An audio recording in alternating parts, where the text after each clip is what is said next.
Hi, everybody. It's Mr. Stevens here. It is Christmas Eve, and I know you guys have a lot of important stuff to do, like getting cookies ready for Santa Claus and getting to bed so that Santa Claus can come and eat those cookies. But it is also day 11 of our 12 Books of Christmas readathon, and I wanted to share a very special book with you. This is a classic read, and my mom and dad used to read this book to my siblings and I, my brother and sister and I, every year on Christmas Eve, right before bedtime. So now I want to share it with you. This book is by Clement C. and it is called The Night Before Christmas.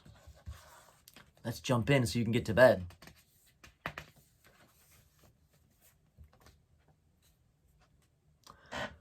"'Twas the night before Christmas, when all through the house not a creature was stirring, not even a mouse. The stockings were hung by the chimney with care, in hopes that St. Nicholas soon would be there.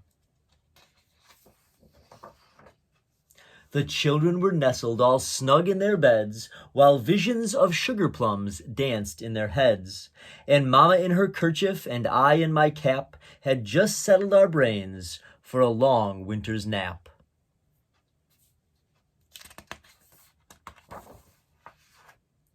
When out on the lawn there arose such a clatter, I sprang from my bed to see what was the matter. Away to the window I flew like a flash, tore open the shutters, and threw up the sash.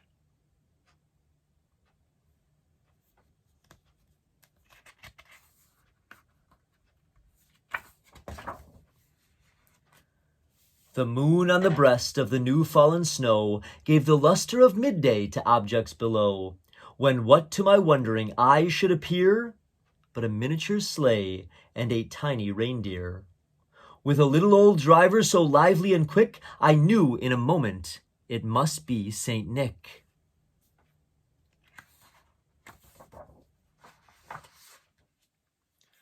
More rapid than eagles his coursers they came, and he whistled and shouted and called them by name. Now Dasher, now Dancer, now Prancer and Vixen, on Comet, on Cupid, on Donner and Blitzen, to the top of the porch, to the top of the wall, now dash away, dash away, dash away all.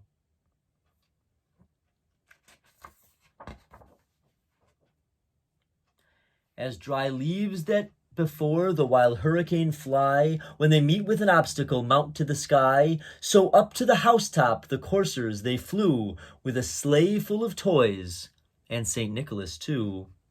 And then, in a twinkling, I heard on the roof the prancing and pawing of each little hoof, as I drew in my head and was turning around. Down the chimney St. Nicholas came with a bound.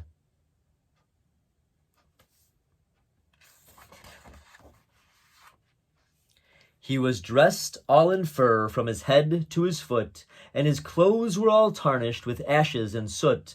A bundle of toys he had flung on his back, and he looked like a peddler just opening his pack. His eyes, how they twinkled, his dimples, how merry! His cheeks were like roses, his nose like a cherry, his droll little mouth was drawn up like a bow, and the beard on his chin was as white as the snow.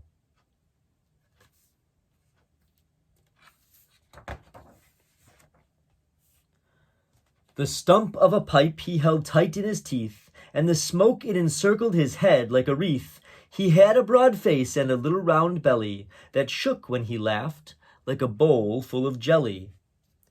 He was chubby and plump, a right jolly old elf, and I laughed when I saw him in spite of myself. A wink of his eye and a twist of his head soon gave me to know I had nothing to dread. He spoke not a word, but went straight to his work, and filled all the stockings, then turned with a jerk.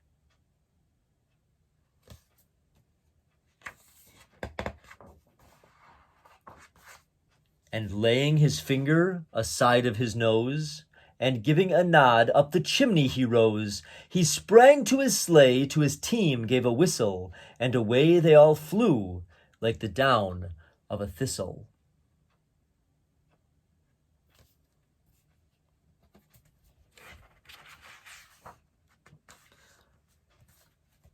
But I heard him exclaim, ere he drove out of sight, "Happy Christmas to all, and to all a good night." The end. Well, I will not take up any more of your time tonight. I know that it's a very exciting night. I know there's a lot to do. So I hope that you all wake up tomorrow morning and it is nice and fun and exciting. And I will see you tomorrow. I've got one more special book in store. It's a short one for tomorrow. So I hope you guys have enjoyed the 11th day of the 12 Books of Christmas readathon.